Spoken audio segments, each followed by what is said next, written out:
Bien, estamos iniciando la grabación de la clase de hoy. Estamos 12 de agosto con el curso de Sistemas Digitales 2. Bien, entonces chicos, voy a apagar la cámara para que el video no salga tan pesado y luego vamos ya a empezar a compartir el material de la clase de hoy. También les recuerdo que la clase previa fue subida pues el video al canal de YouTube, así que el enlace está pues en aula virtual en la sección de módulos para que puedan también revisar, ¿no? La clase de hoy estará ahí mismo, así que pues en la tarde que suba el video les paso también el vínculo, que es el mismo al final, ¿no? Bien, entonces señores, vamos ahora sí a empezar a chequear el material. Bien. Entonces, señores, nos habíamos quedado por acá, estuvimos mirando algunas cuestiones muy básicas de procesadores, habíamos también un poquito comentado esta arquitectura simplificada, en donde acá tenemos lo que serían los puertos de entrada, el microprocesador en sí, que corresponde a la unidad central de procesamiento, y lo que sería la ALU aquí, ¿no? Entonces, el control y la aritmética. Por acá la memoria del programa, que es la memoria ROM, la memoria de datos, que es la RAM, y por acá también puertos de salida, ¿no? Entonces, bien, con esta idea vamos ahora a chequear acá este ejemplo, ¿no? Entonces, mire, en esencia aquí tenemos las mismas secciones. Por ejemplo, acá arriba está lo que sería el puerto de entrada, por aquí lo que sería el acumulador más el registro de instrucciones, en donde esta parte de aquí en sí se corresponde a la unidad central de procesamiento, ¿no? Aquí estaría el microprocesador. Por acá lo que sería la memoria del programa, que es la ROM, y la memoria de datos, que es la RAM. Por acá el puerto de salida. Así que tenemos lo mismo que en la arquitectura que les mostré hace un ratito. En este ejercicio que vamos a mirar ahorita, se pide ingresar por teclado la letra A y mostrarla por pantalla.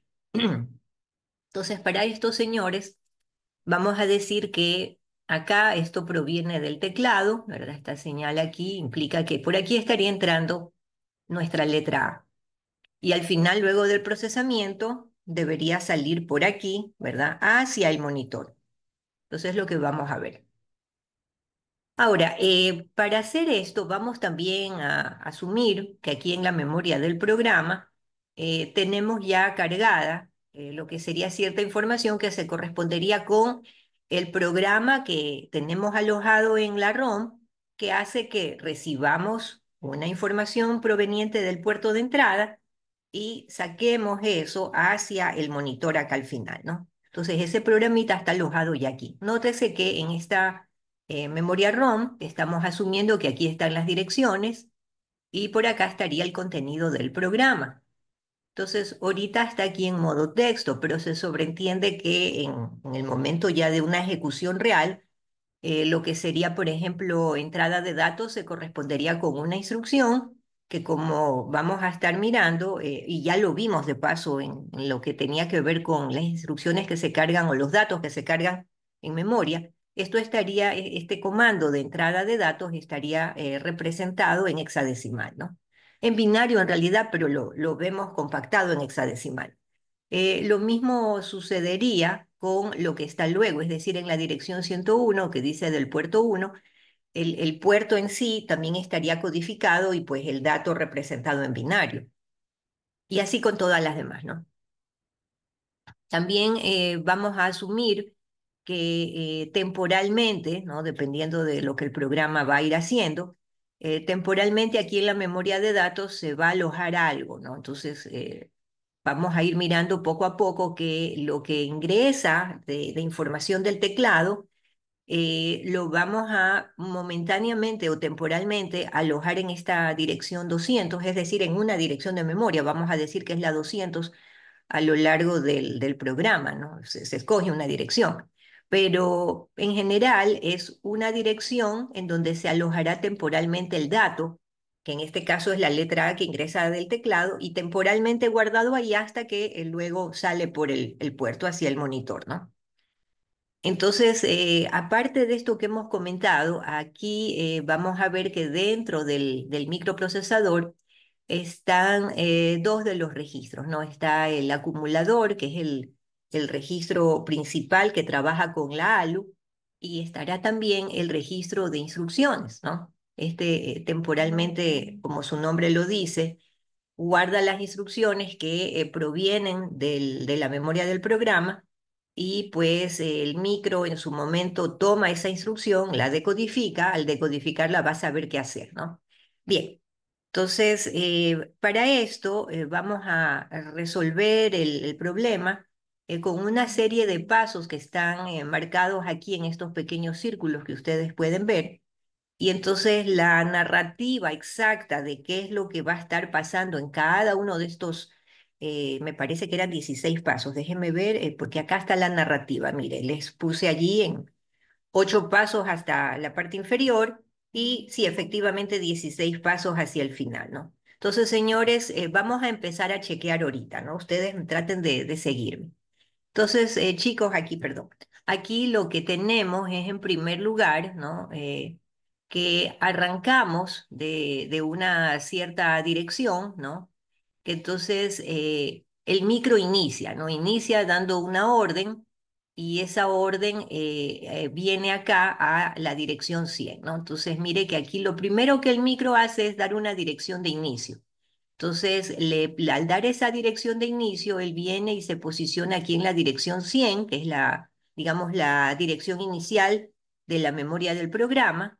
Y entonces, también junto con esto, llega una orden dada por el micro para que la memoria del programa se habilite para poderla leer, ¿no? Es decir, las memorias, ustedes saben, tienen esto de triple estado. Entonces puedo en un determinado momento incluso inhibir la memoria, pero para que esté trabajando debo habilitarla. Entonces eso es lo que me llega aquí en el paso uno, ¿no? Me lleva una habilitación y me llega la dirección de inicio. Entonces, al hacer esto, la memoria obviamente se activa y me permite leer la dirección 100 y sacar, ¿no? Sacar de esta memoria lo que sería la instrucción que está aquí guardada, que es la de entrada de datos. Entonces ahora en el paso 2, esta información viene, ¿verdad?, desde la memoria a través del bus de datos, sale y entra aquí al microprocesador. Entonces ya la instrucción ingresó. ¿A dónde va esa instrucción? Va aquí al registro de instrucciones. Ahí se guarda, ¿no? Entonces, el micro en este momento decodifica la instrucción, ¿no? Entonces, ya la tenemos guardada la instrucción y el decodificador de instrucciones que está aquí en el interior del microprocesador se encargaría pues de decodificarla. Al decodificarla, el micro se da cuenta de que tiene otra vez que enviar información. Mire que acá estamos ya en el paso 3, ¿no?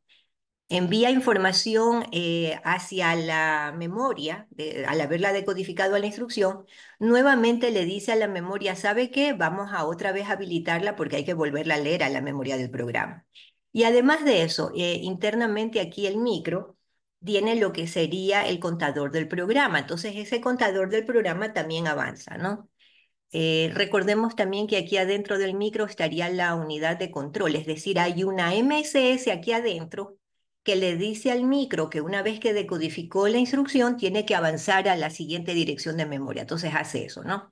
Y llega acá a lo que sería el paso 3 y entonces el contador como incrementó la cuenta, ahora está en la dirección 101.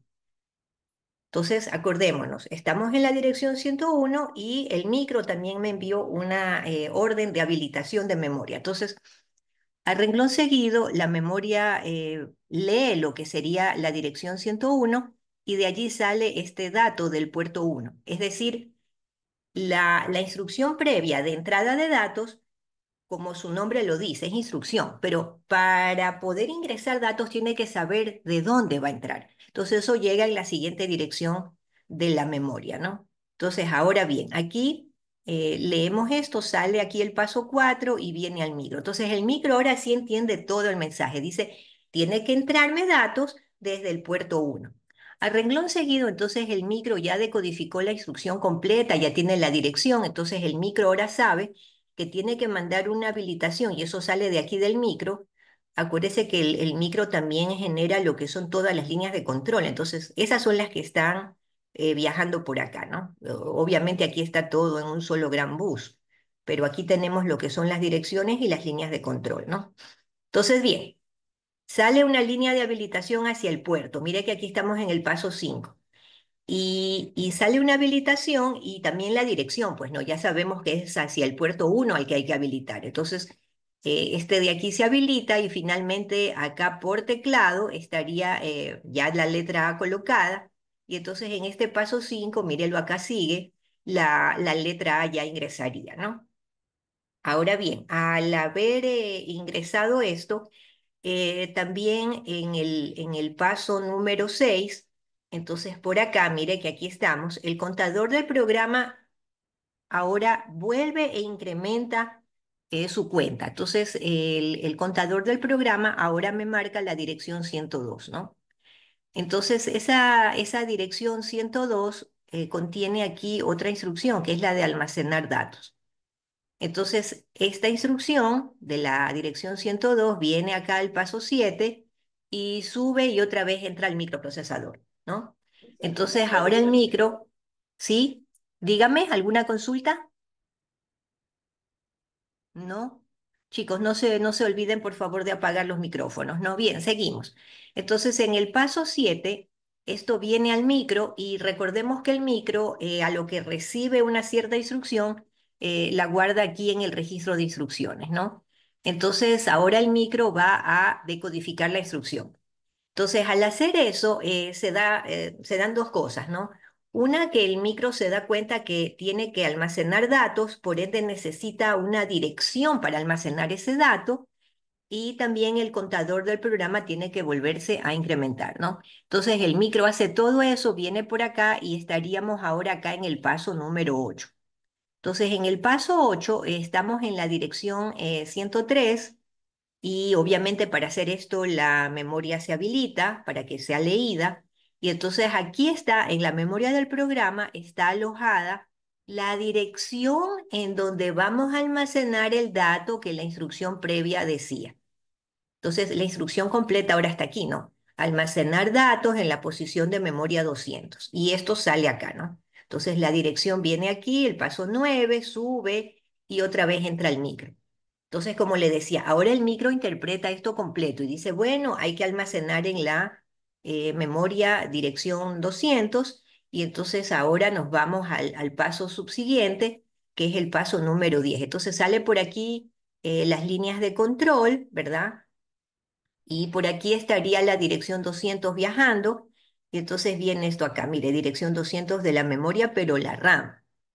Entonces, se habilita la memoria, ¿sí? Se habilita para que ahora sea escrita. Acuérdense que acá teníamos habilitaciones de memoria, pero para que sea leída. En cambio, aquí tendríamos que habilitar la memoria para que sea escrita. Y entonces, ¿qué pasa? Que la dirección, no la dirección, la letra A la teníamos aquí, ¿verdad? Estaba lista. Entonces, ahora al habilitarse acá la memoria de datos, la letra A ingresa y se guarda. Entonces, mire, recién hemos guardado la letra en un registro temporal de esta memoria tipo RAM, ¿no? Bien, seguimos. Entonces, en el paso número 12, que estaríamos por acá, obviamente el contador del programa vuelve a incrementar la cuenta, ¿sí? Y entonces por aquí estaría viajando la dirección 104 ahora. Entonces, en la dirección 104, la instrucción que se leería es la de salida de datos. Entonces, esta parte de la instrucción, ¿verdad? Sale aquí en el paso 13, viene, da la vuelta acá al microprocesador e ingresa al registro de instrucciones. Al ingresar al registro de instrucciones, posteriormente se decodifica. Entonces, cuando se decodifica la instrucción, eh, se lee, ¿verdad? Que es salida de datos. Entonces, el decodificador de instrucciones sabe que ahora necesita dos cosas. Incrementar la cuenta del programa porque en la siguiente dirección es donde está el operando de la instrucción salida. Y también, obviamente, deberíamos de necesitar una habilitación de la memoria. Entonces, dos cosas hacen, ¿no? Incrementa la cuenta y habilita la memoria del programa para que pueda ser leída. Entonces, mire, viene por aquí y en el paso 14 Entonces tenemos la siguiente, digamos, dirección, que es la 105, y aquí dice que es al puerto 10, ¿no? Entonces esta es la parte del operando que me faltaba. Entonces salida de datos es la instrucción, pero el operando sería que en qué puerto es lo que vamos a sacar la información, ¿no?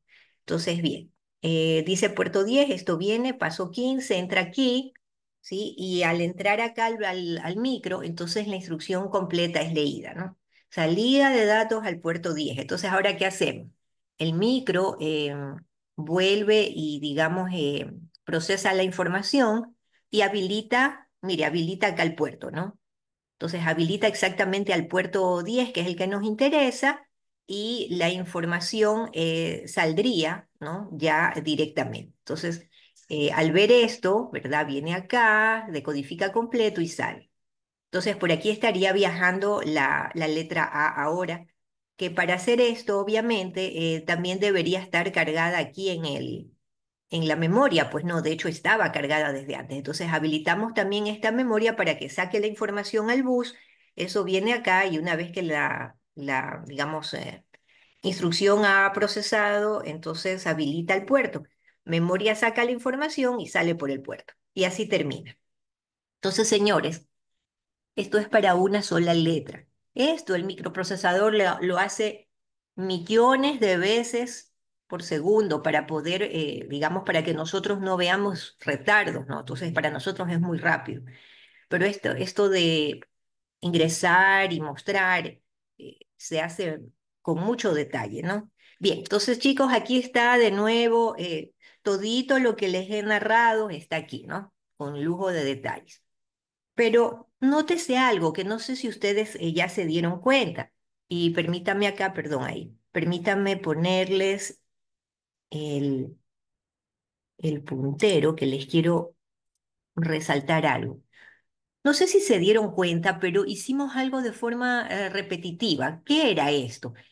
Que la mayoría de las instrucciones tienen aquí, digamos, la instrucción y acá el operando. Esta de nuevo es instrucción y operando. Acá también, ¿no? Instrucción y operando.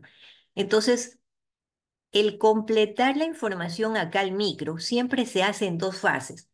Una es para mandar la instrucción, por ejemplo, aquí en el paso 2 mandamos la instrucción al micro, él la decodifica y al decodificar la instrucción, y depende de qué instrucción sea, ¿no? Pero casi siempre sucede que una vez decodificada, el micro dice, ah, necesito viajar a la siguiente dirección de memoria para poder tener al operando.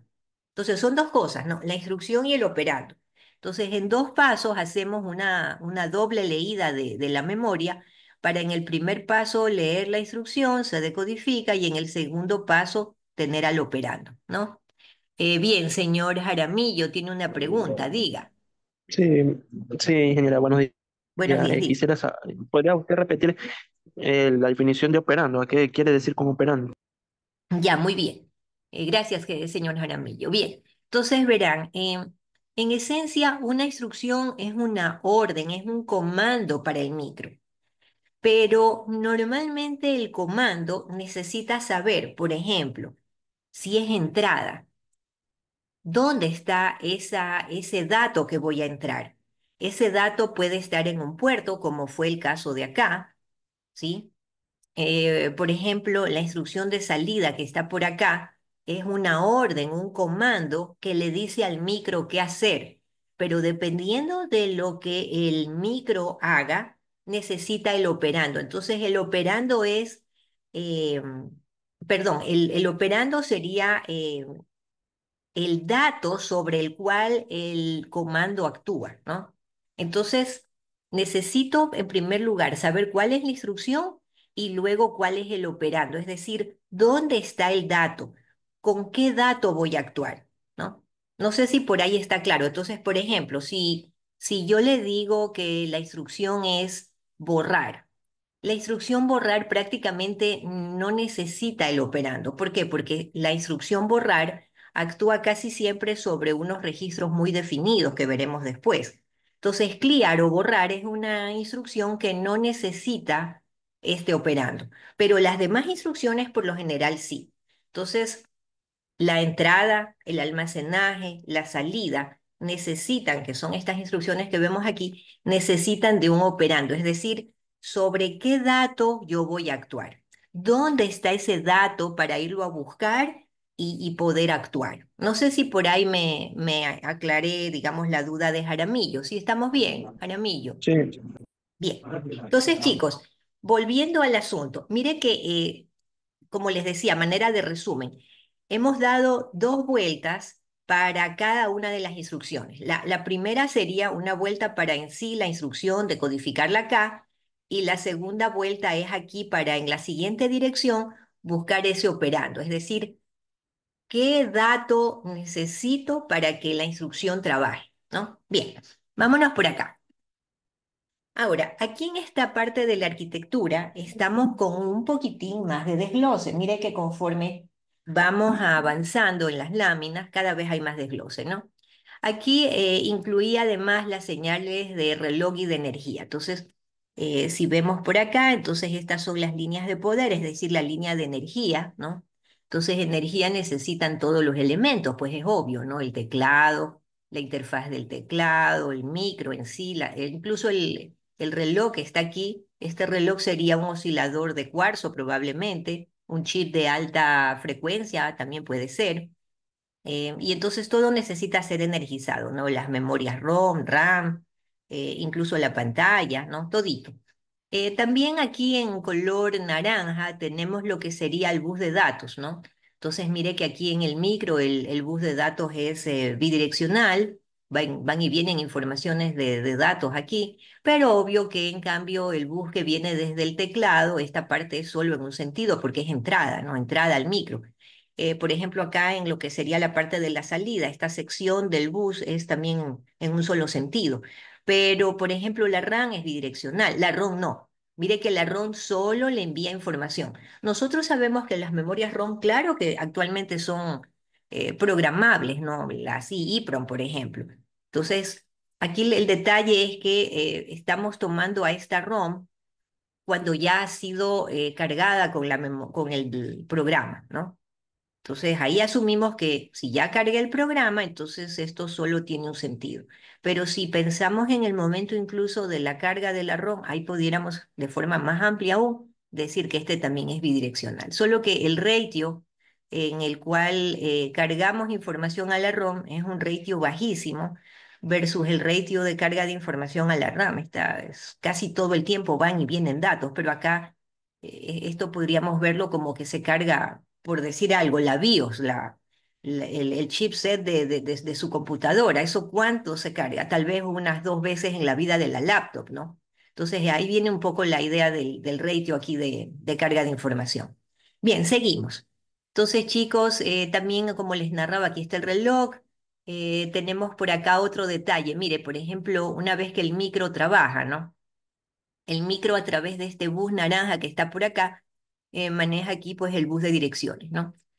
También por acá tengo la línea selectora de chip, que sería pues esta línea de control que se ve por aquí, ¿no? Entonces aquí lo que en general con esta línea de control decimos es que el micro cuando decodifica una cierta instrucción y obviamente también decodifica direcciones, ¿no? Entonces, cuando decodifica una cierta dirección, sabe a qué chip habilitar porque las direcciones están por rangos, digamos, por rangos se encargan de separar estas direcciones en qué chip están, ¿no? Entonces, qué sé yo, desde la dirección 0 a la dirección 1024 serían las direcciones que maneja la ROM, por ejemplo. Entonces, en ese rango de direcciones, esta línea habilitadora de chips se activaría para poder habilitar a la ROM. Ahora bien, por ejemplo, en el mismo ejemplo, si desde la dirección 1025 a la 2048 son las direcciones que maneja la RAM, entonces en ese rango de direcciones este chip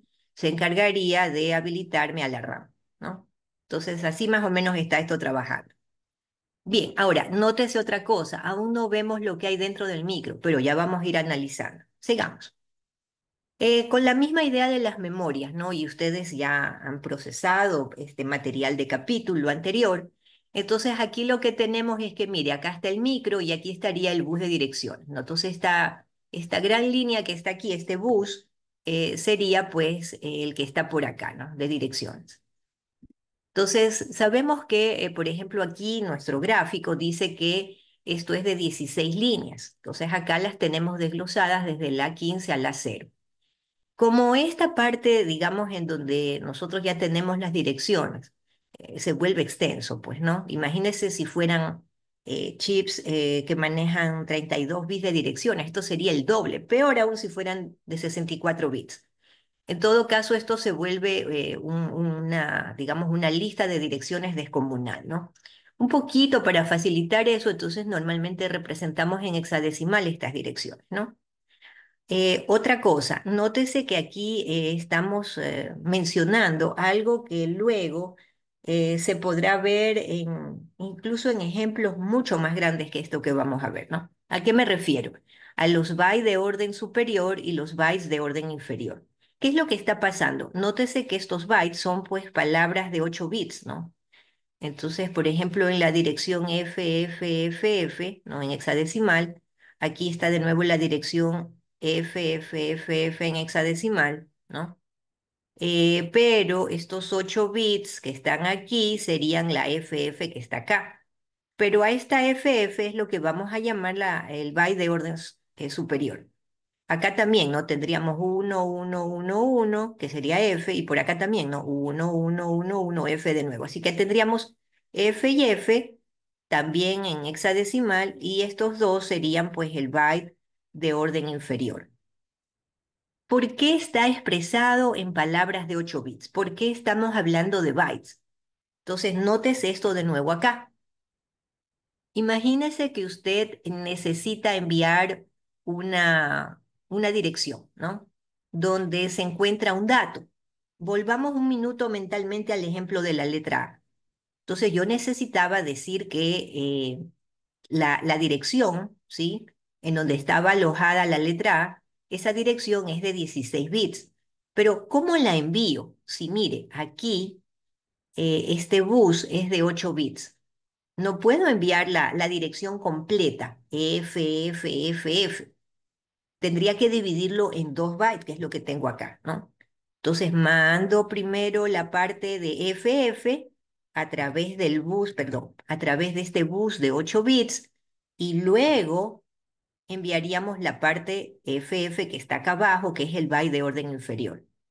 Entonces, nosotros, en esencia, lo que estamos tratando de visualizar aquí es que existen bytes de orden inferior y de orden superior para separar esas palabras de dirección de 16 bits en dos palabras de 8 para que quepan aquí. Ahora bien, estamos hablando entonces de bus de direcciones de 16 bits y bus de datos de 8 bits. Entonces, ahí viene el asunto, ¿no? Si yo tengo algo que es mucho más grande, que serían las direcciones de memoria, si yo las quiero hacer viajar en algún rato como información a través del bus de datos, tengo que dividirlo en dos palabras de 8, ¿no? En esencia. Bien, seguimos por acá. Estamos viendo el mapa de memoria.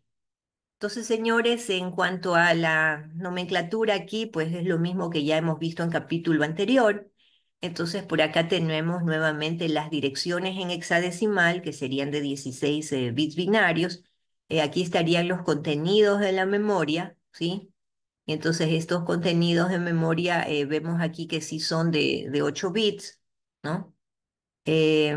También nótese que en este mapeo de memoria nosotros tenemos graficado 256 direcciones para la ROM, es decir, hay una sola lista de direcciones aquí, pero esta gran lista de direcciones las hemos separado en secciones.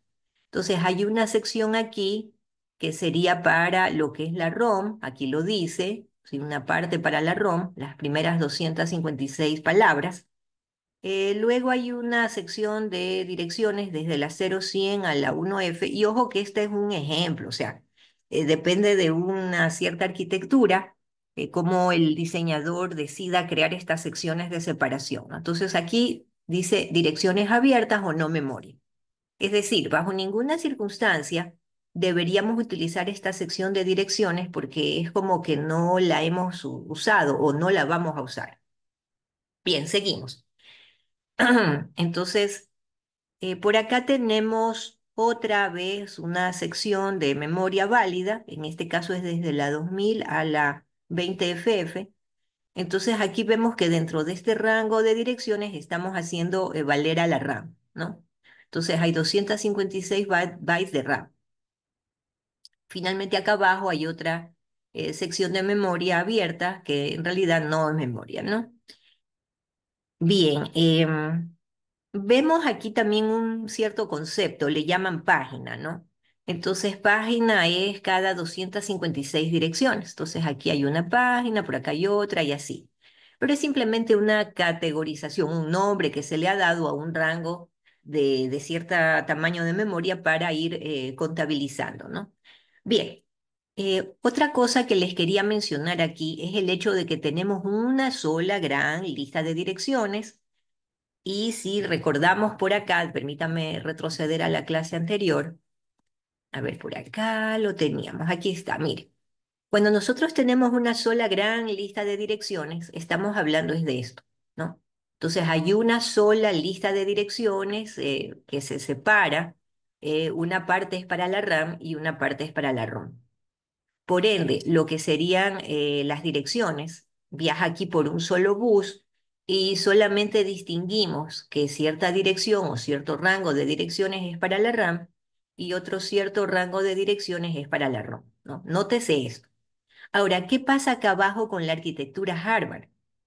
Es diferente porque aquí usted tiene un chip de memoria RAM, donde esta memoria arranca en su dirección cero y llega al máximo de direcciones. Lo mismo pasa acá, la ROM, desde la dirección cero hasta un máximo.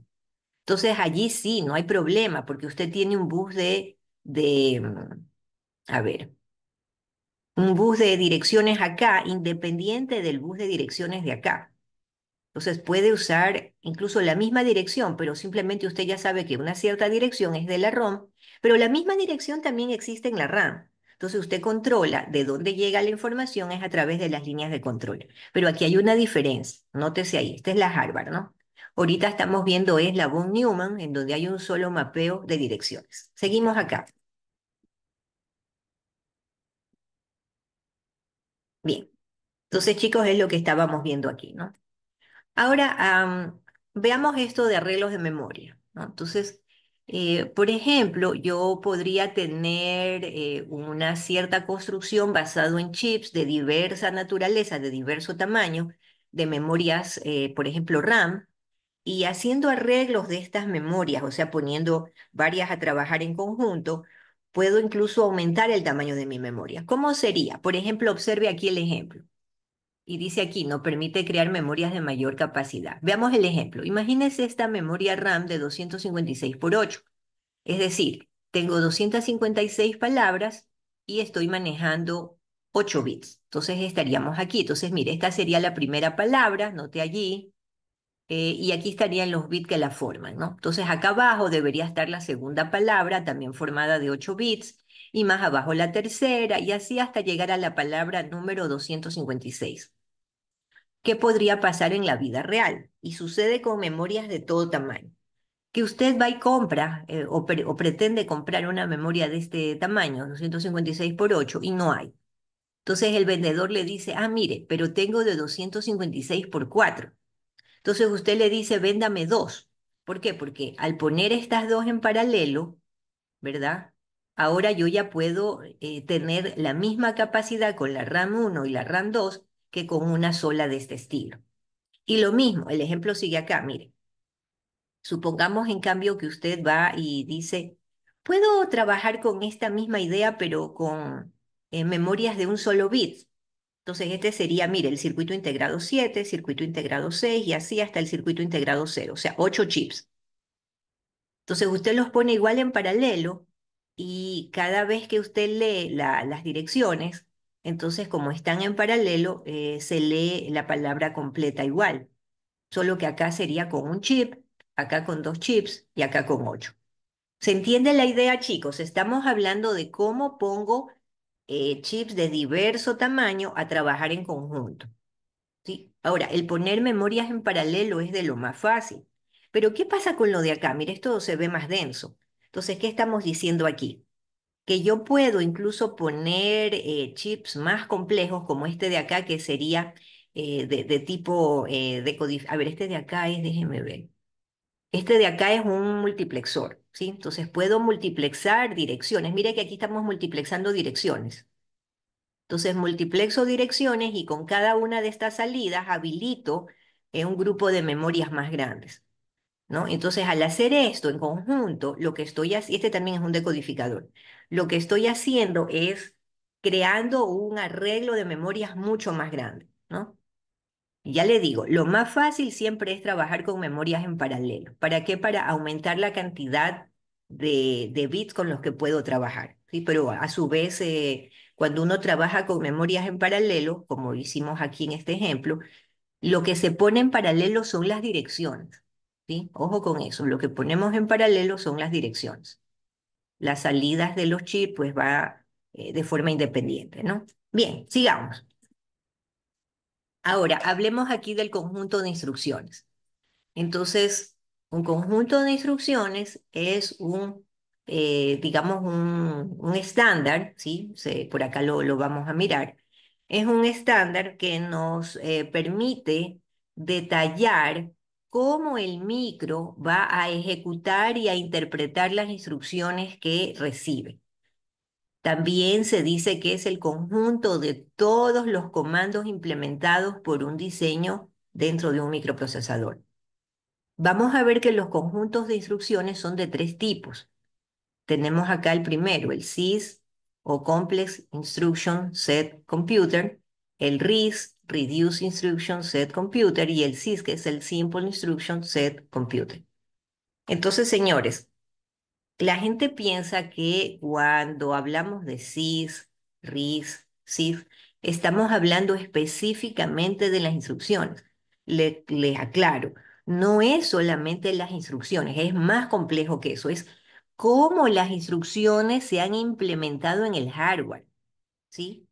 Por eso dice aquí, mire, la arquitectura del conjunto de instrucciones se emplea para distinguir el conjunto de características de la microarquitectura. ¿Qué significa eso? Por ejemplo, si hablamos de la instrucción que teníamos acá en el ejemplo, ¿no?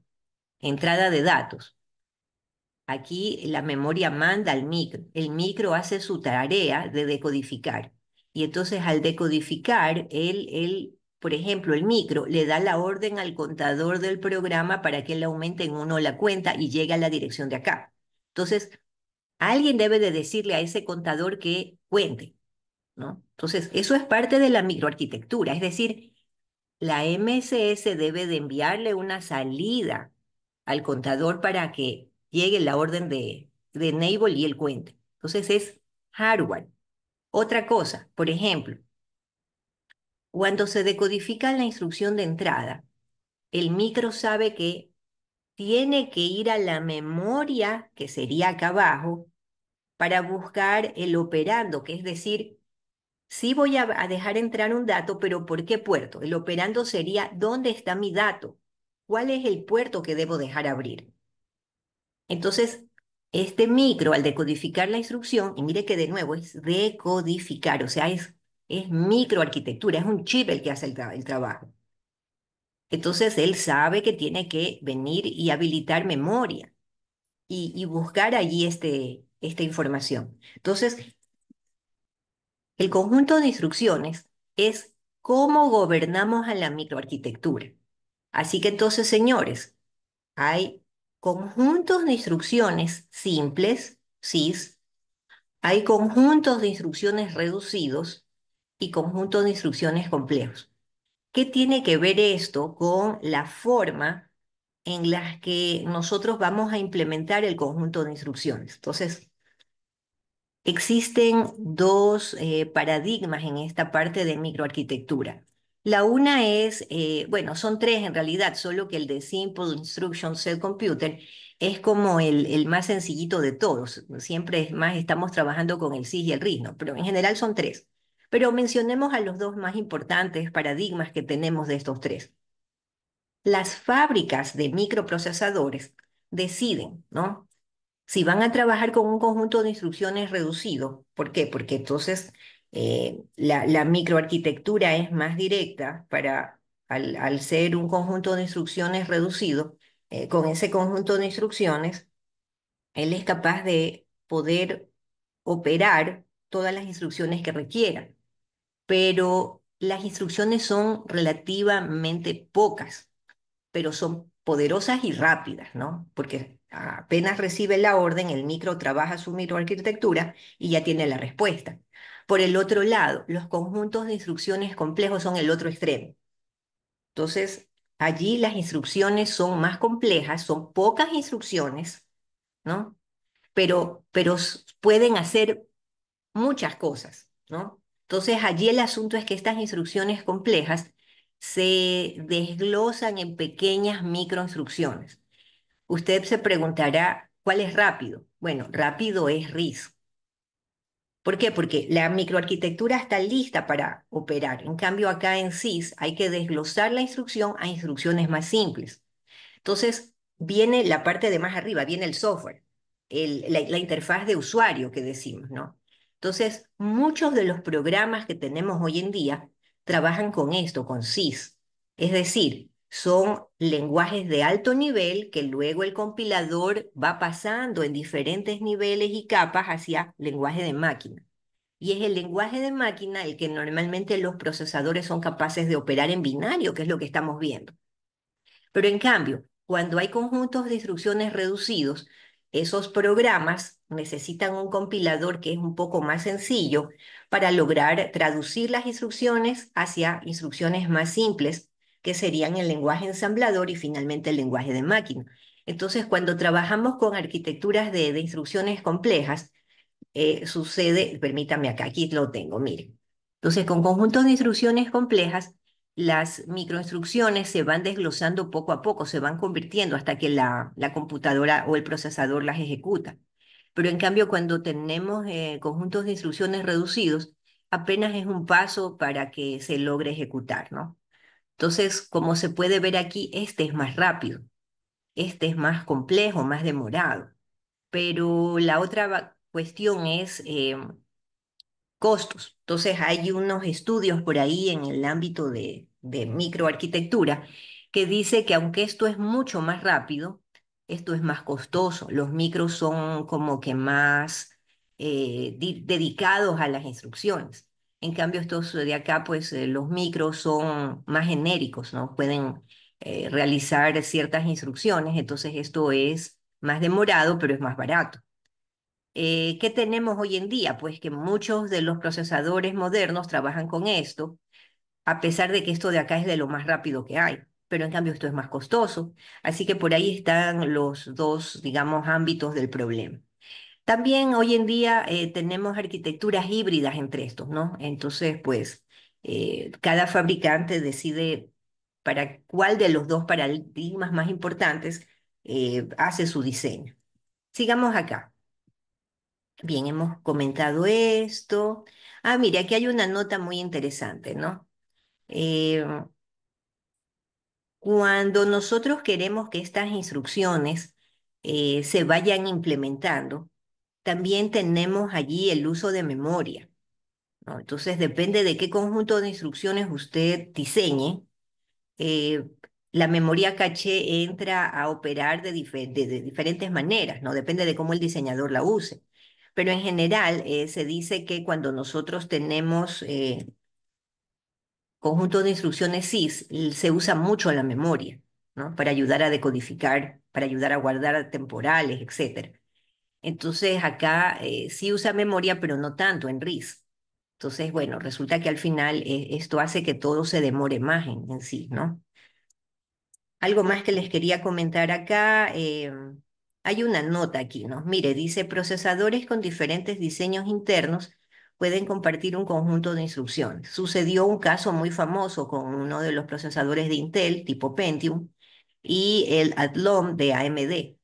Implementaron versiones casi idénticas del conjunto de instrucciones, aunque entre sí ellos tienen diseños diferentes. Y fue todo un lío, porque esto llegó incluso a ámbitos legales, ¿no? Se acusaron mutuamente de haberse copiado. Finalmente, ya durante la parte legal, se dieron cuenta de que no, que efectivamente tenían pues diseños distintos, así que nunca fue en realidad copia, ¿no? Sino que puede suceder que instrucciones se implementen de manera muy parecida. Y es obvio, además, por ejemplo, esta instrucción de entrada que decíamos hace un momento, es que es obvio, si usted va a entrar a algo, tiene que entrar por puerto, pues. Y si va a entrar por puerto, tiene que tener la dirección del puerto, lo que veíamos aquí, ¿no? Acá también desglosado. Entonces, que alguien venga y acuse a otro de que me ha copiado la instrucción de entrada, no puede ser, pues si cualquier procesador va a necesitar ingresar entrada y va a necesitar la dirección del puerto de entrada. Entonces, sí se da cuenta, ¿no?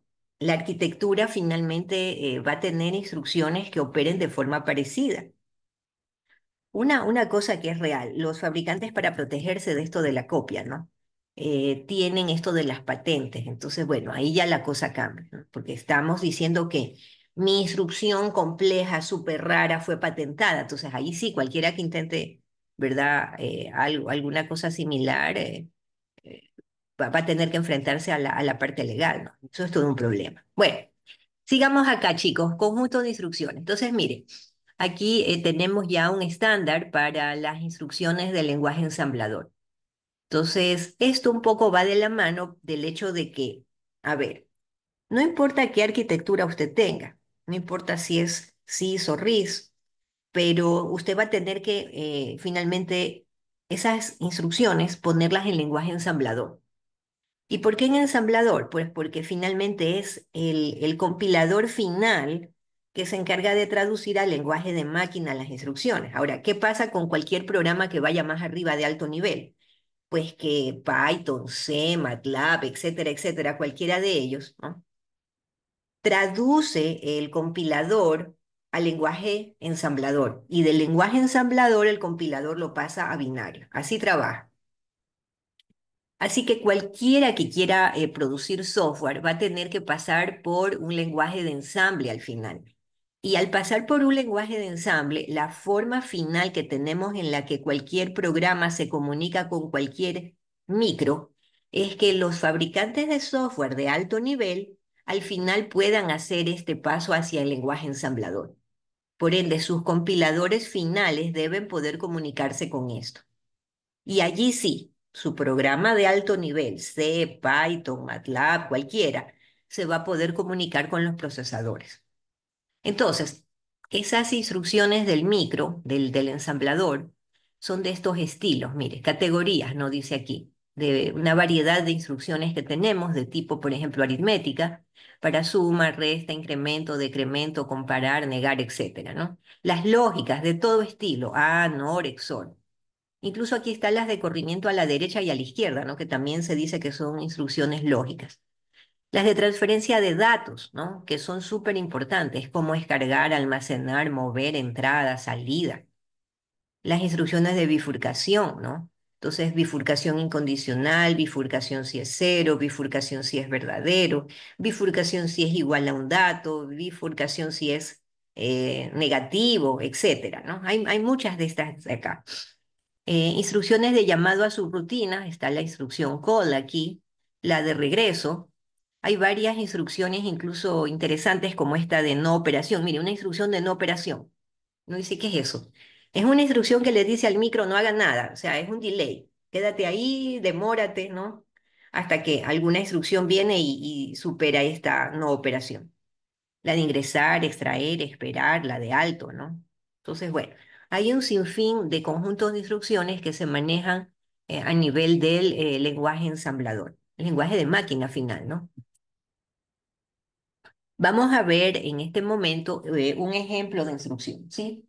Entonces, por ejemplo, la instrucción de suma, ¿no? Entonces, vamos a ver que en el futuro cercano, y ya les voy a mostrar ahí una tabla más adelante, todas las instrucciones tienen un nombre, un mnemónico. Mírale aquí el mnemónico es una sigla. Por ejemplo, suma es ADD. Y aparte está el dato. Mire aquí el dato, ¿no? Este de aquí es el operando. Entonces, ADD es la instrucción y este es el operando o el dato. Por acá, el código de la operación en hexadecimal, 8B. ¿No? Entonces, cuando nosotros vemos en las tablas de las instrucciones, vamos a poder ver esto. Y si lo vemos en hexadecimal, pues empiece a reconocerlo, ¿no? 8B ADD. Entonces, ¿cómo será? ¿Cómo trabaja? Entonces ahí viene la columna de lo simbólico, ¿no? Que en las tablas de las instrucciones existe, simbólico. Entonces dice, todas las etiquetas de los registros referencian contenidos. Entonces, ¿qué es lo que me dicen aquí? Que ADD trabaja con el registro acumulador, que es A, más un dato que viene de memoria, y suma. Entonces, toma el dato del acumulador, el contenido del acumulador. Por eso es que dice referencia a contenidos, ¿no? Es el contenido del acumulador más el contenido de una dirección de memoria, y eso me da el resultado que lo vuelve y lo guarda en el registro acumulador principal, ¿sí? Entonces, así trabaja la instrucción de suma.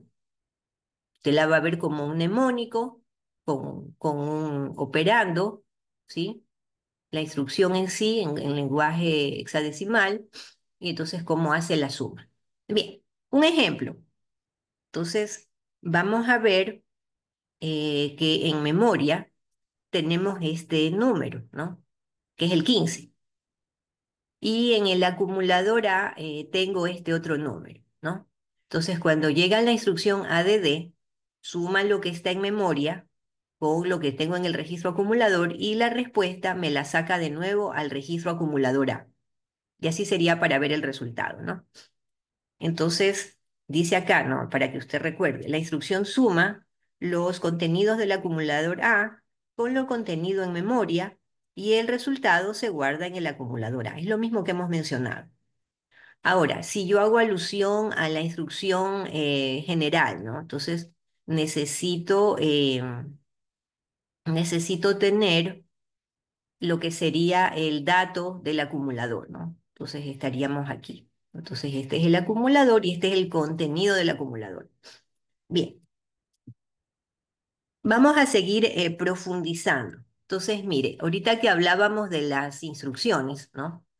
Entonces, por ejemplo, nosotros tendríamos la instrucción ADD aquí, en este registro que es el registro de instrucciones, pero para que esta instrucción esté aquí tiene que haber venido a través del bus de datos, ¿sí?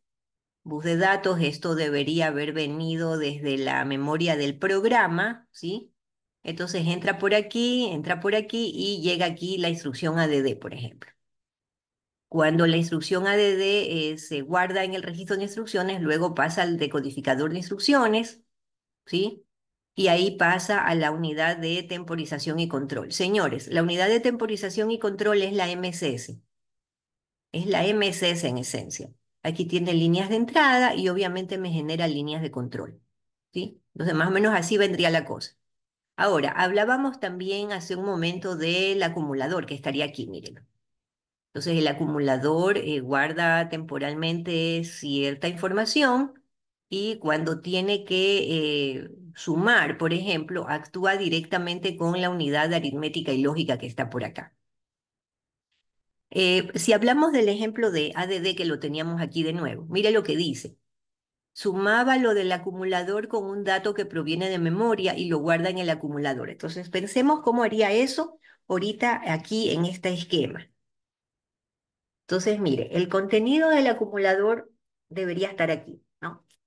Aquí guardado. Cuando hablábamos de decodificar la instrucción, veníamos por aquí, ¿verdad? Y entonces la MSS que está aquí debería decirme, trae información de la memoria, el dato que viene de la memoria. Entonces eso debería venir por aquí de la memoria y guardarse acá, en un registro temporal. Y ahí sí la unidad aritmética y lógica suma lo que estaba en el acumulador con algo que vino de memoria. Y él saca la respuesta y otra vez la guarda en el acumulador. Así debería ser, ¿no? Pero mire todo lo que necesitamos. Registro temporal, el acumulador, tenemos acá el contador del programa, que es el que me da las direcciones, y el registro de instrucciones. La ALU, el decodificador de instrucciones, y aquí mencionemos a estos buses internos, este bus interno aquí y este bus interno acá. Como su nombre lo dice, son grandes buses que comunican todas las secciones del micro, ¿no? Para que la arquitectura entera pueda, pues, llevar y traer datos a donde haga falta. Entonces, chicos, así está trabajando. Por acá tenemos el buffer de entrada y un buffer de salida. Entonces, estos de acá son los que, por ejemplo, se ponen en triple estado cuando aquí el micro se ponga inhibido. O por acá, ¿no? Se pone también en triple estado para cuando en algún momento no voy a necesitar enviar direcciones, por ejemplo. Entonces, esta sería una visión ya un poquito más detallada de nuestro microprocesador, ¿no? De las principales funciones. Entonces, nótese que aquí, entre las funciones mencionadas, tenemos seleccionar, decodificar y ejecutar instrucciones de programa en el orden adecuado. Cuando decimos seleccionar es porque la MSS que está aquí ordena a estas líneas de control que habiliten cierto chip. Al habilitar cierto chip, pues lo estoy seleccionando. También dice que entre las funciones está decodificar, porque obviamente aquí está nuestro decodificador de instrucciones. Cuando dice ejecutar es porque la MSS hace, ¿verdad? O manda las órdenes para que todas las unidades que están aquí hagan su trabajo. Y cuando dice en el orden adecuado es porque el contador del programa es porque está permitiendo pues contar ordenadamente de forma ascendente, ¿no? Para que el programa corra en la ROM de forma ordenada. Bien, también dice que transforman en microprograma, el cual reside en el decodificador de instrucciones y es ejecutado en la sección de control y tiempo. Entonces, efectivamente, la instrucción en el decodificador de instrucciones se desglosa y al desglosarse sabemos qué señales de control envía a la MSS que a su vez de forma secuencial me genera las salidas, ¿no? También dice que transfiere datos desde y hacia memoria, bueno, porque obviamente estamos recibiendo información y enviando información a través del bus de direcciones hacia memoria, ¿no? Responde a las instrucciones externas, creo que está clarísimo, y proporciona las señales de control y tiempo necesaria para la totalidad del sistema, también porque esta es una MSS, ¿no? Finalmente se menciona el contador del programa. Entonces, claro, ordenadamente este va avanzando y por ende de forma secuencial el micro hace su tarea.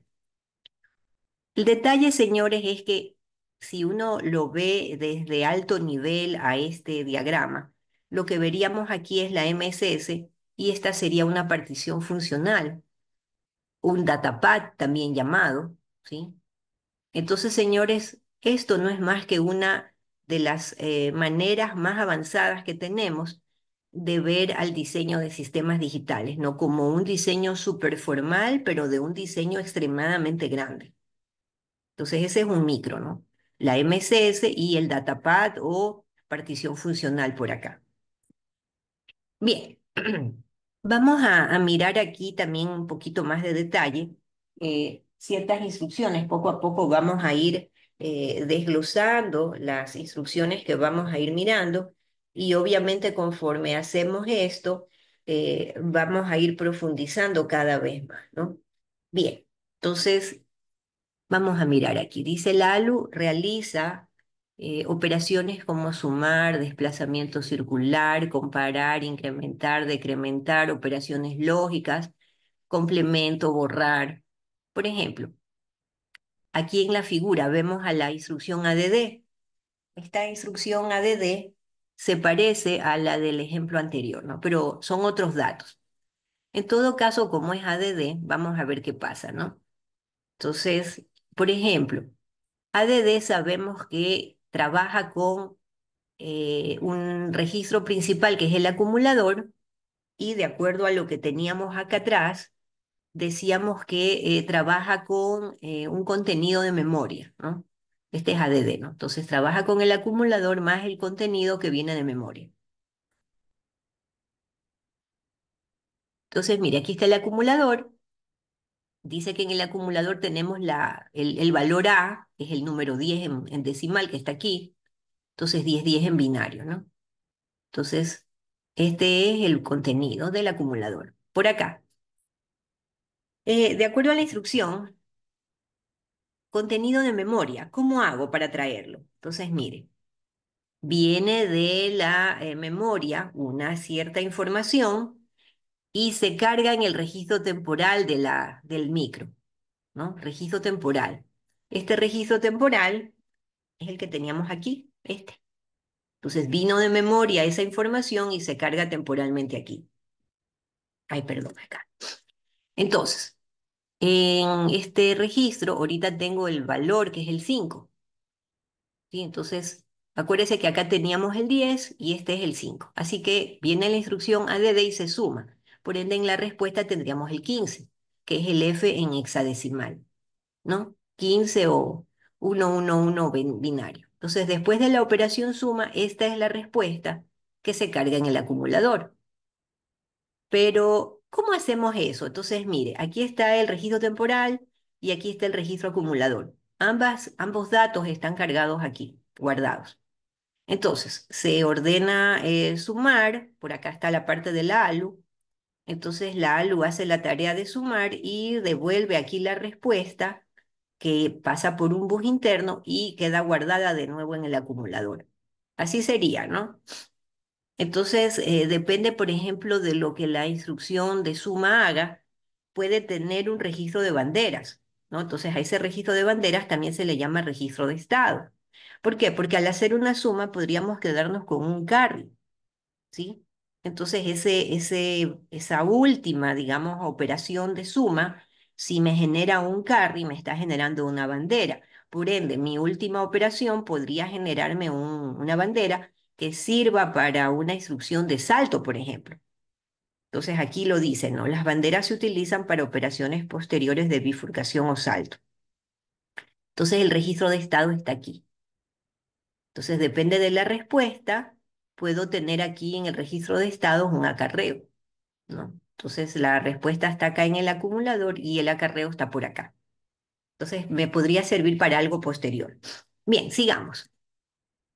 Vamos a ver esto de la suma de ADD, vamos a ver esto de cómo es el movimiento de información dentro del micro, ¿no? Lo vamos a ir mencionando acá con este ejemplo. Entonces, chicos, aquí en cuanto pues a la forma de presentar el problema, fíjese mucho, aquí está el planteamiento, vamos a ir mirando la solución, que en parte está por acá, vamos a ir mirando la solución que también está por acá narrada. Por aquí también están parte de las ejecuciones que se van dando a manera de ejemplos para que usted vea cómo esto se va a ir cargando, ¿sí? Y vamos a ir ejecutando esa misma operación hasta llegar, perdón, hasta llegar aquí a la respuesta final, ¿no? Entonces el ejemplo está muy desglosado para que lo podamos en cualquier momento revisar y pues claro, el video de la clase queda, ¿no? Para que usted revise el momentito que le haga falta. Bien, ¿qué vamos a ver en este ejercicio, chicos? Vamos a mirar cómo nuestro micro va a ejecutar esta suma de 10 más 5 más 18 y obviamente esto me va a dar un resultado, ¿sí? En donde pues la respuesta es el 33, ¿no? Entonces vamos a ver cómo se obtiene. Mire, entonces, en primer lugar, la memoria del programa viene cargada con estas instrucciones. Así viene, ¿no? Cargada. Entonces hay unas ciertas direcciones aquí en la memoria del programa y las primeras partes de estas direcciones vienen junto con las instrucciones, ¿no? Todo esto es programa. Eh, Vamos a seguir las instrucciones que están aquí, vamos a irle poniendo atención a algunas instrucciones que son un poquito nuevas. Entonces vamos a ver cómo esto trabaja. Entonces, mire, la instrucción uno dice, carga el primer número, que es el 10. Entonces, el primer sumando es el 10, ¿no? Entonces, en el código del programa está 86 en la dirección cero. Entonces, 86 es el código de operación de cargar. Entonces, cargar es load, ¿no? Junto con la instrucción load, en la siguiente dirección del programa debe de venir el operando. Entonces, ¿qué pasa con el operando? El operando me dice dónde está el dato, ¿no? O quién es el dato, mejor dicho. Entonces, operando y acá está el dato. Entonces, carga este dato.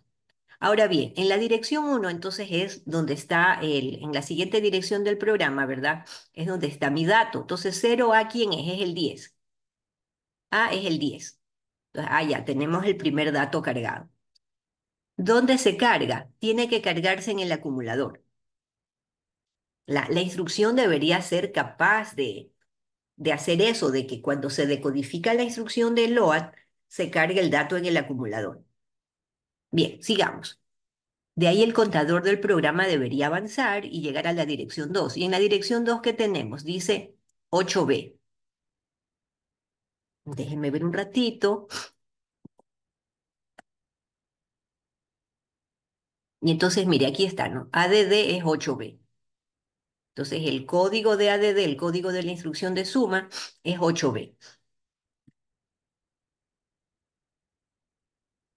Y ese es el que está aquí. Entonces, ya cargó el 10, ahora dice, vamos a sumar. Pero así como vimos antes, en la siguiente dirección de memoria, que es el 3, debería estar el operando, o sea, el dato que voy a sumar. Entonces, mire, aquí está el 5 y acá está el 5. Es el dato que me dicen, ¿no? Entonces, sumaríamos el A con el 5. A lo que esta instrucción se ejecuta, entonces ya tengo una respuesta parcial, ¿no? Por ende, esa respuesta parcial queda guardada ¿dónde? Queda guardada, según veíamos acá, ¿dónde? En el acumulador. Entonces, cuando yo ordeno sumar con el 5, esa respuesta parcial queda guardada en el acumulador. Y viene la siguiente instrucción. Entonces, contador del programa aumenta 1, estamos en la dirección 4 y otra vez está 8B. Entonces, de nuevo, no es la instrucción de suma. ¿Y qué va a sumar? Lo que está en la siguiente dirección, que es la dirección 5, contador del programa aumenta, y ahora tengo acá el 12. Ojo, usted dirá, ingeniera, pero es 12, ¿dónde está el 18? ¿Sí? Acuérdese, esto está en hexadecimal. Hágale la transformación. 18, transfórmelo a hexadecimal y le va a salir el 12. O sea, aquí estamos sumando con el 18. ¿Sí? Entonces, listo, usted suma, ¿no? ¿Cuánto teníamos acá? 10 más 5, que es 15. Y este es 18. ¿Sí? Entonces, ahora, ¿dónde está la respuesta? La respuesta de nuevo, ¿no? A ver, me pasé acá. Entonces, teníamos el 15 en el acumulador y esto vino de memoria y se guarda pues en el registro temporal. Entonces el 12 hexadecimal, que es el 18 en decimal, debe estar ahora contenido en el acumulador. Entonces estamos aquí, ¿no? Y veamos qué dice acá, dice store. La suma, ojo, aquí ya tenemos el resultado en el acumulador, ¿no? Que es el 33. Entonces, en la instrucción siguiente, que es la instrucción 6, ¿qué hay? Dice, instrucción 4, store. La suma 33 se guarda en la memoria de datos con dirección 2000. Veamos eso. Entonces, B7 es el código de la instrucción de almacenar, que está acá abajo, store, ¿no? Entonces, B7, código de la instrucción. Cuando el decodificador trabaja, vamos a regresarnos acá, ¿no? Entonces, viene la instrucción, decodificador de instrucciones hace su tarea, se da cuenta de que tiene que guardar en una dirección de memoria y por ende tendríamos aquí en la unidad de la MSS que habilitar a la memoria en cierta dirección para que guarde la respuesta, que sería el 33, ¿no? Ahora, el código de acá de nuestro ejercicio, acá, me dice que quiere que guarde en la dirección 2000. Entonces, mire cómo está esto. B7 es la instrucción de almacenar o store y acá dice 2000. Entonces, la dirección, como es de 16 bits, la desglosa en 2 bytes. Mire esto, la desglosa en 2 bytes. ¿Para qué? Para que podamos enviar esa dirección desde aquí, que estamos en la ROM, enviarlo al micro para que él le ordene a la RAM que esa dirección sea la que habilite. Entonces, lo desglosa en 2 palabras de 8 bits y almacena. Bien. Entonces dice, después de cargarlas en la memoria del programa, las instrucciones anteriores aparecen como en la figura. Aquí, pues no, en hexadecimal, ordenaditas todas las instrucciones. En la dirección 2000 se menciona, ¿verdad? Que ocupa, a ver, perdón, en la dirección 0 ocupa 2 bytes, ¿no? ¿Por qué 2 bytes? Porque aquí está la instrucción y acá estaría el operando, ¿no? Entonces, la instrucción y el operando, cuyos códigos son 86 y 0A, lo que habíamos mencionado, ¿no? 86 es la instrucción, y 0A el operando que está acá. El operando se carga en el acumulador según lo que habíamos comentado. Entonces, sucede que acá en cambio está la memoria de datos y acá está la dirección 2000, mire. Entonces, cuando la respuesta sucede al final, tenemos que habilitar esta dirección para que aquí se cargue el resultado que dijimos que era ¿qué? El 33, pero en binario o en hexadecimal, ¿no? Entonces eso hay que tener cuidado. Bien, aquí está de nuevo la operación que hemos mencionado, en donde pues la operación store, dispuesta en la última instrucción, ¿verdad? Eh, que está en la dirección 6. El código de la instrucción es el B7, que es el que está aquí. Entonces, finalmente estos resultados, que sería pues este número que está aquí, este es el 33, se guarda en la dirección 2000 de la memoria de datos. Entonces, bien, vamos a analizar acá paso a paso cómo sería, ya viendo aquí los diagramas, ¿no? Entonces, al inicio el acumulador está en blanco, pero cuando lee la memoria del programa en la dirección inicial, ¿no? Es después de la instrucción, obviamente. La primera instrucción está en la dirección 0 y era justo la instrucción de carga. Entonces, en la dirección 1 está el 10, el primer operando, ¿no? El 10 lo carga y aparece en el acumulador. Es la instrucción de carga. Entonces, el acumulador ahora ya está lleno y el contador del programa avanza, decodifica la instrucción de suma, que es ADD, que es 8B, y sabe que en la dirección 3 ahora está el operando, que era el 5. Entonces, aquí está el 5. Entonces, hace la tarea de suma. Una vez que suma el 10 con el 5, pues obviamente le aparece el 15, está acá, de nuevo en el acumulador. Y el programa aumenta, ¿no? Porque ahora estaríamos aquí. Entonces se va a la dirección 4, lee lo que sería suma y en la siguiente está el dato que es el 12 en hexadecimal o 18 en decimal. Entonces estaríamos acá. Entonces en el acumulador está el 15. A ver, perdón, me confundí. Déjenme ver. 10 y 5, está bien, 15. Ah, sí, está bien. Entonces, mire, se va a la siguiente dirección de memoria del programa, en donde aparece este número, que es el 18, ¿no? Que va a sumar. Entonces suma con el acumulador y da el 33 que decíamos, ¿no? Entonces el 33 está en el acumulador. Ahora bien, acá está la instrucción de almacenar.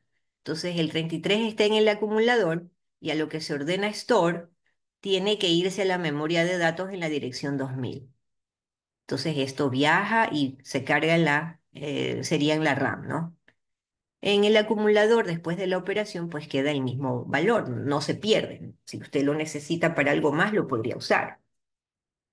Entonces, chicos, así está trabajando, ¿no? Vámonos acá. Señores, esta parte de aquí, déjenme ver. Sí, esta parte de aquí es súper densa. Se los voy a explicar, ¿no? Con calma. Nosotros, cuando le ordenamos a un microprocesador que haga una cierta instrucción, por más simple que sea, ¿no? Entonces, déjeme ver aquí un ratito. El registro de instrucciones 86.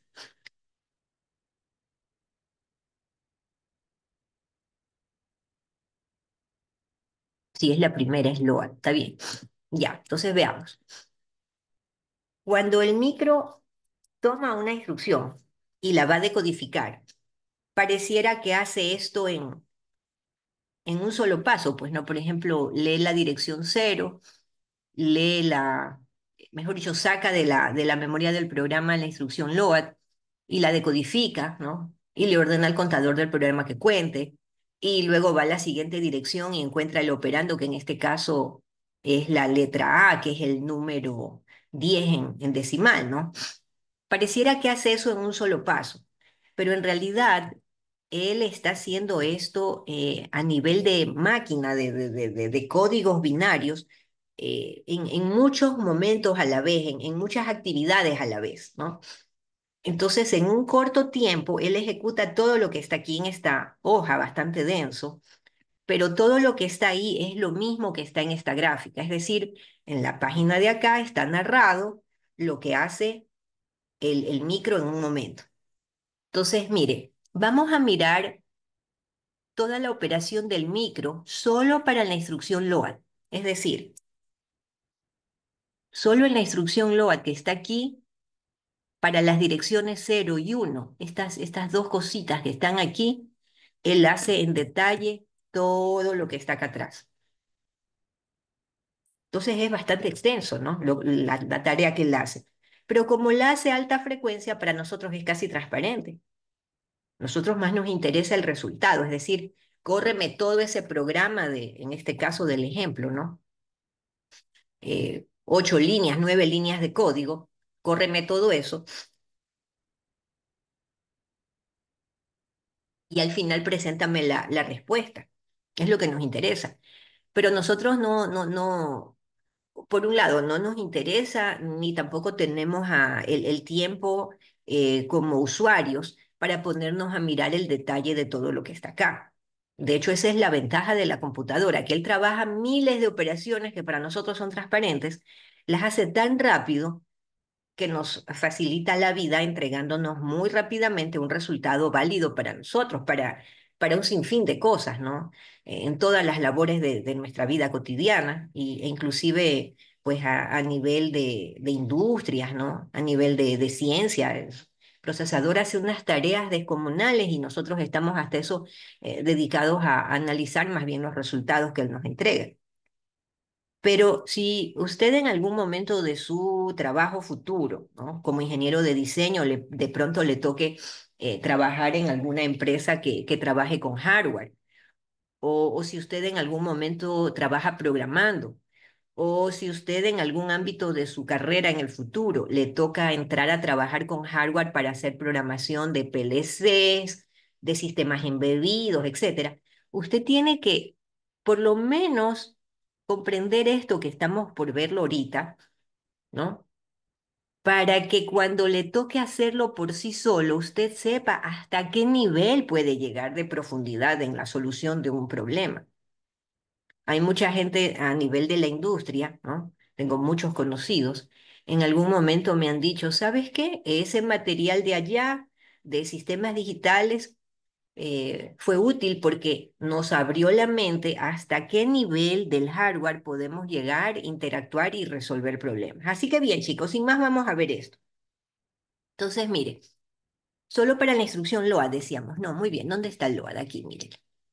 Entonces, esta es la instrucción de carga. Obviamente está en la dirección 0 del programa, ¿no? En la ROM. Y una vez que la instrucción se decodifica, él sabe que en la siguiente dirección, que es la dirección 1, está el operando, que en este caso el operando está en la memoria del programa también, en la ROM, pero en la dirección 1. Entonces, bien, veamos qué pasa.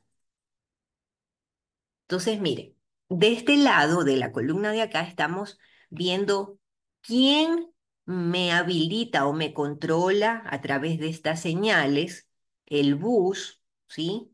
Para que una vez que estas señales que viajan saliendo digamos, de los bloques pertinentes, llegan a ciertos puntos de los controles de los chips para hacer la tarea que se le encomienda acá. Entonces nace del lado izquierdo de la lámina y llega al lado derecho de la lámina, ¿no? Este es el flujo de información. Vamos a ir viendo. Entonces, mire, lo primero que sucede cuando prendemos este sistema es que el contador del programa arranca en la dirección 0, ¿no? Entonces, la dirección que está en el contador del programa, y ojo, al estar en el contador del programa, eso está aquí. La dirección 0 sale por aquí, por ende sale al bus de direcciones, ¿no?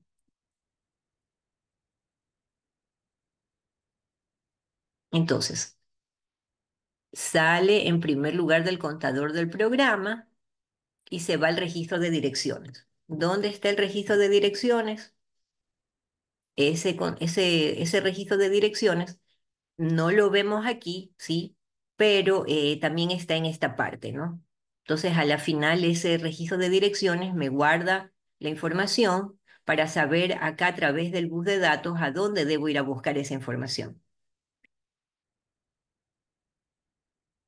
Entonces, bien, se carga en el registro de direcciones esa información, la dirección cero. Una vez que está en el registro de direcciones, sale al bus de direcciones más memoria, ¿no? Entonces sale por acá, bus de direcciones, por aquí. ¿Por qué? Porque tiene que irse a buscar esa dirección en la memoria, ¿verdad? Entonces, va al registro de direcciones y llega acá, ¿no? Direcciones más memorias. Para hacer esto, también la salida del micro a través de estas señales de control me pone la salida de RW de la CPU en uno y eso llega a la entrada de lectura de la memoria, ¿no? También se pone en uno la memoria. Entonces la estamos habilitando a la memoria. La salida del deco de direcciones se pone en cero porque estamos habilitando una entrada del chip select de memoria. Es decir, vamos a decirle a la memoria que se habilite y que la voy a leer. Entonces aquí la estoy habilitando y acá le estoy diciendo te voy a leer. El contador del programa hace su tarea y de la dirección cero se pasa a la dirección uno. Entonces, una vez que hacemos eso, la memoria del programa que estaba en la dirección 86H, que es la dirección cero, ¿verdad? El contenido se pasa al bus de datos. Entonces, ¿qué era esto? Esta es la instrucción, es 86, es la instrucción. Ahora está en el bus de datos. Al estar en el bus de datos, llega al registro de instrucción. Entonces, mire el viaje, ¿no? La memoria fue habilitada, fue leída y esa información de la instrucción se carga finalmente en el registro de instrucciones. Toda esa tarea solo, señores, para que el micro le diga a la memoria que se habilite, que va a ser leída, habilitamos los buses, el contador del programa, todo, para que la instrucción llegue al registro de instrucción. Todo esto es buscar. La primera parte de cualquier instrucción es una búsqueda. Ahora bien, la instrucción ya está aquí, está en el registro de instrucciones. Entonces se decodifica. Entonces, miren, toda esa vuelta para que la instrucción que estaba fuera de esto en la memoria llegó aquí. Y entonces se decodifica. Cuando se decodifica, la MSS que está acá va a saber qué hacer, ¿no? Entonces, bien, a lo que se decodifica, el contador del programa, que estaba en uno, le manda esa cuenta al registro de direcciones. Entonces ahora le dice dirección uno. El registro de direcciones, que ahora tiene la dirección uno, pasa eso al bus de direcciones más memoria. Entonces, aparte, la memoria desde el micro es controlada, el micro, ¿verdad? Pone la salida de lectura de la memoria en uno y eso llega a la entrada de lectura de la memoria. El micro también a través del deco de direcciones pone un cero aquí y eso llega al chip select de la memoria. Entonces la memoria de nuevo está habilitada y les estamos diciendo que la vamos a leer, ¿no? Entonces el contador del programa que estaba en uno avanza a la siguiente cuenta que es la cuenta del programa ahora en dos. La memoria del programa, acuérdense que estábamos acá, ¿no? Con esta dirección, ¿no? Tiene ahí el dato que es el A, y ese A que está en la memoria del programa pasa al bus de datos. Y del bus de datos, el dato A llega al acumulador. ¿Qué es lo que hicimos? Decodificamos la instrucción y una vez que fue decodificada, la memoria me envía el dato que es el A. Y ese es el que tengo acá. Llegó finalmente. Entonces, mire, los chips select, los enable de memoria, ¿quién los está proporcionando? Los está proporcionando es esto, la unidad de tiempo y control, la MSS. Pero después de que, decodifica las instrucciones, ¿no? Entonces, señores, todo lo que está narrado aquí es lo mismo que les acabo de narrar de acá. Mira el nivel de detalle para una sola instrucción. Y se ve también la otra cosa que ya les mencionaba antes, esto de que saco de memoria y damos una vuelta y en la siguiente vuelta se hace lo que sería la búsqueda del dato, ¿no? Entonces, primero en la memoria del programa hacemos una búsqueda para la instrucción, se decodifica y finalmente otra vuelta para también de la memoria extraer el dato y finalmente procesar, ¿no? Entonces, esas dos vueltas son similares, es lo mismo a lo que habíamos visto acá en este ejemplo inicial, esas dos vueltas que mencionábamos aquí. Tomo la instrucción, llevo al micro y una vez que se decodifica, se regresa para buscar el operando y finalmente lleva el operando acá y ejecuta.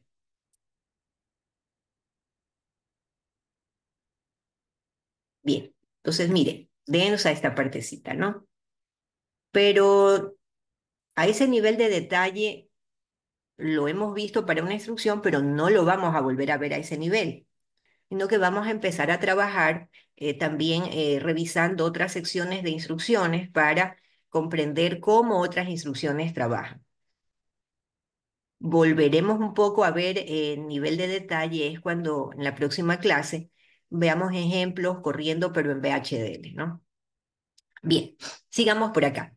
Entonces, aquí tenemos algunas características comunes de los microprocesadores, incluso independiente de qué tipo de micro sea. Es decir, no importa si es von Neumann, no importa si es arquitectura Harvard, ¿no? Vamos a ver, entonces entre lo común tenemos los buses de datos. Entonces, estos buses nos permiten transferir datos e instrucciones dentro del mismo procesador a la memoria o a las entradas y salidas del micro por medio de buses de datos bidireccionales. Hay ciertas familias de micros que multiplexan direcciones, también información de control contra las líneas de datos, pero depende de la arquitectura con la que los diseñadores hayan trabajado, ¿no? Por lo general, nosotros en clase, veremos en la próxima semana también, que los buses de direcciones y de datos los mantenemos por separado, incluso separado de las líneas de control. Es para no mezclar, digamos, más dificultad en la arquitectura del micro. Pero eso no significa que no se pueda hacer, ¿no? Bien, por acá, buses de direcciones. También aquí vemos que este es otro bus independiente, ¿no? Que puede ser de 32, de 64 bits incluso actualmente, pero nosotros los buses de direcciones los hemos manejado en las gráficas que tenemos aquí en clase para 16 bits, ¿no? Entonces, si fueran buses más grandes, obviamente permiten manejar memorias más grandes, pero asimismo, mientras la capacidad de las memorias sube, ¿no? Estos buses de direcciones aumenta, entonces las palabras se vuelven más grandes y por ende todos los buses en general deben aumentarse.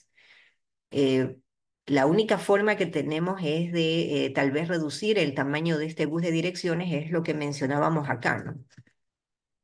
Para poder procesar. Perdón, a ver, eso estaba aquí. Es decir, puedo manejar buses de 16 líneas de direcciones, pero para ayudarme a reducir un poco la tarea, lo trabajamos con buses de datos de 8 bits. Entonces, cuando quiero manejar direcciones en este bus para cualquier cosa que el micro necesite, le digo, sabe que la dirección de 16 líneas la he dividido en dos palabras y mando 8 primero y luego 8 después por aquí. Pero imagínese si fueran de 64 bits. Claro, entonces las direcciones de 64 bits, en el mejor de los casos, lo que hacemos es dividir en dos buses o en dos palabras de 32 bits, pero es bastante igual. Lo ideal,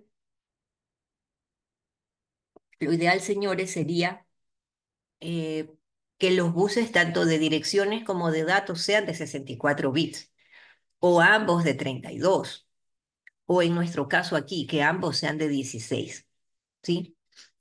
Pero en todo caso, la lámina que les estoy mostrando está armada de esta forma, ¿no? 16 líneas aquí y 8 acá, incluso para poderles mostrar cómo es que las palabras se subdividen, ¿no? Y poderlas manejar en buses de datos más chicos. Perdón,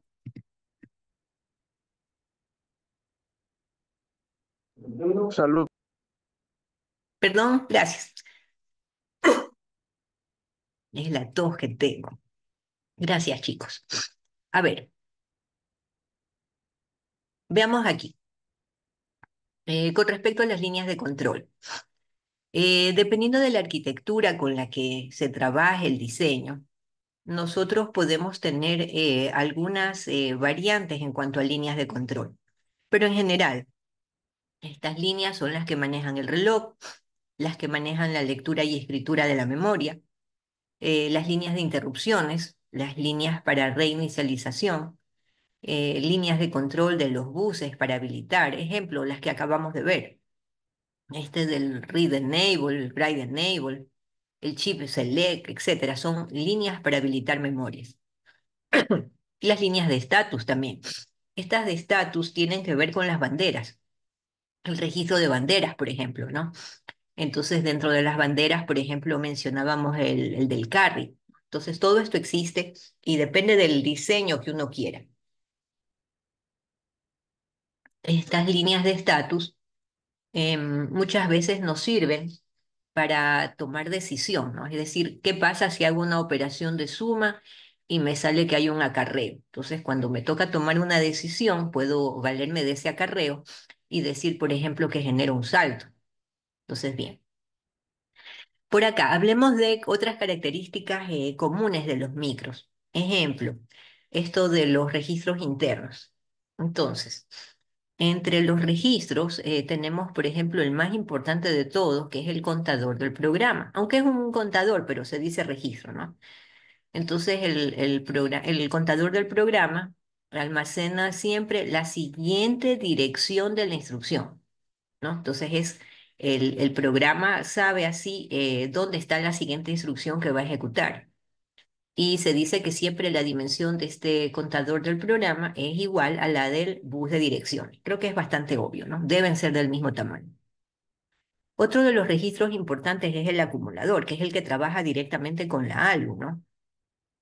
También este registro suele, dependiendo de la arquitectura, trabajar con operaciones de entrada-salida.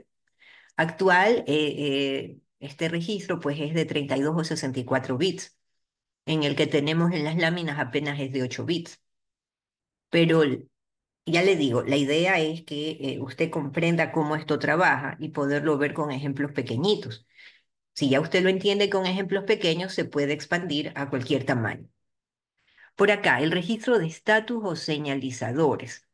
Entonces, este de acá tiene una serie de banderas que son las que se utilizan para realizar ciertas operaciones, incluso de saltos. Muchos de estos bits que son banderas vienen, por ejemplo, de comparaciones. Entonces, usted compara dos números y la bandera podría ser si los números son iguales, si son diferentes, si son mayores o menores que un número. Entonces, otro de los señalizadores podría, por ejemplo, ser o provenir del acarreo, podría venir del préstamo, cuando hacemos resta, ¿no? Préstamo, borrow. Entonces, allí estas banderas se asocian pues a ciertas instrucciones aritméticas o de comparaciones, ¿no? Y finalmente dice aquí en nuestra lámina que se utilizan para bifurcaciones, para toma de decisiones, ¿no? Entonces, por ejemplo, si son dos números iguales, le ordeno al programa que salte a una cierta dirección. Si esos números fuesen diferentes, entonces el programa no salta. Y así, a eso se refiere lo que está aquí, ¿no? Si seguimos por acá, entonces tenemos registros de propósito general, que son otros registros temporales que se unen a la arquitectura de la ALU en general para poder generar cierto almacenamiento de información, ¿no? Hay otro registro importante que es el índice. Se utiliza para que almacene una cierta dirección cuando vamos a utilizar el modo de direccionamiento indexado. Ya vamos a ver esto de los modos de direccionamiento, ¿no? También por acá tenemos ciertos registros de propósito general en donde alguno de ellos se puede utilizar como registro índice, ¿no? Entonces, cuando hablamos de modo de direccionamiento indexado, significa que, escuche esto, el operando se encuentra en una cierta dirección que este registro índice tiene. Entonces, el registro índice no es que guarda el dato, el registro índice guarda la dirección en donde está el dato. Nótese la diferencia. Por acá, el registro de puntero o de pila. Este es un registro especial que normalmente tiene la dirección siguiente en la posición de la memoria disponible en la pila. Entonces, usted se preguntará, ¿y qué es esto de la pila? ¿No? Entonces, la pila es un área reservada de la memoria RAM que se utilizará para almacenamiento temporal de datos. También esta pila se puede usar para direcciones de retorno. Esto cuando hacemos un salto, ¿no?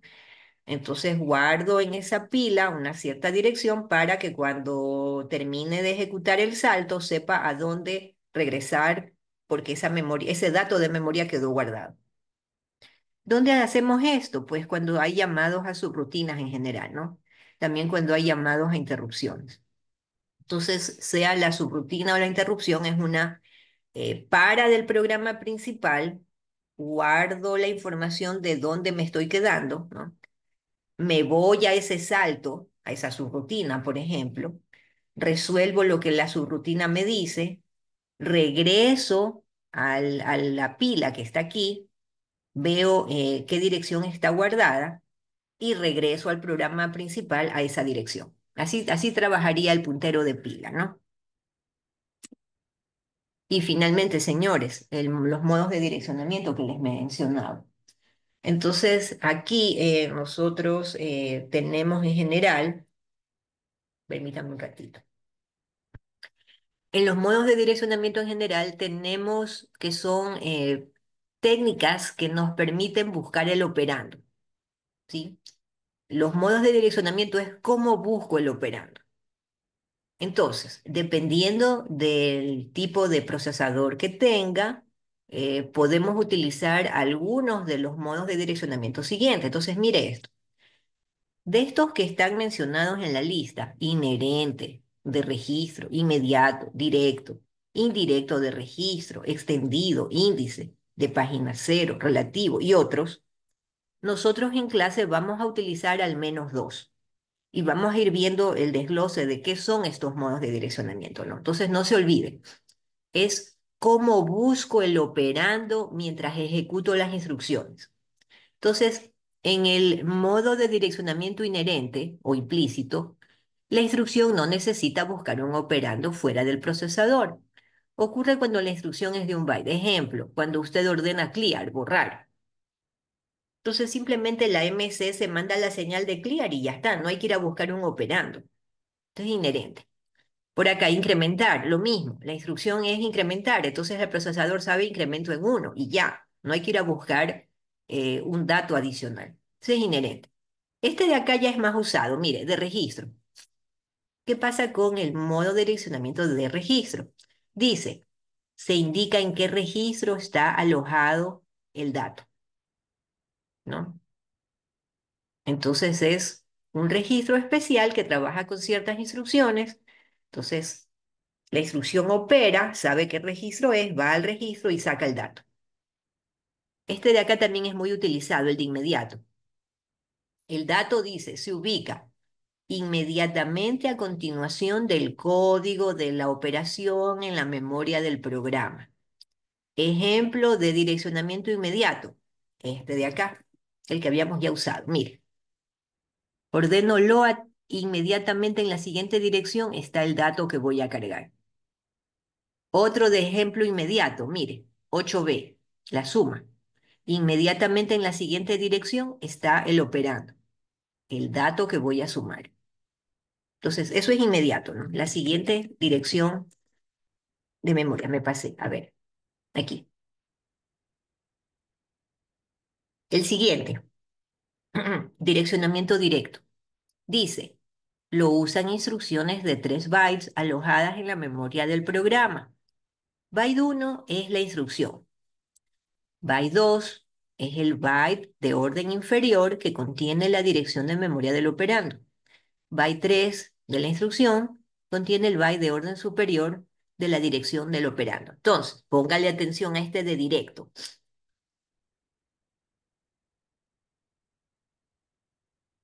Está aquí, mire. 3 bytes, 3 palabras. B7 es la instrucción. el direccionamiento que acabo de mencionar, la dirección está desglosada en 2 bytes, ¿sí? Acá el primer orden y el segundo byte, o sea, el orden de la dirección, ¿no? Entonces aquí se lee 2000 y 2000 era donde poníamos acá el resultado. Entonces la instrucción es el primero, que en este caso es store, y el byte 2 y el byte 3 de la instrucción de 3 que está aquí completo sería el 2 y el 3 dirección. Y en la dirección 2000 es donde actúa guardando el resultado, o sea, el operando finalmente el número, el contenido estaría aquí.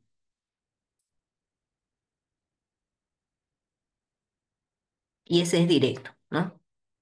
Mire este otro, indirecto de registro.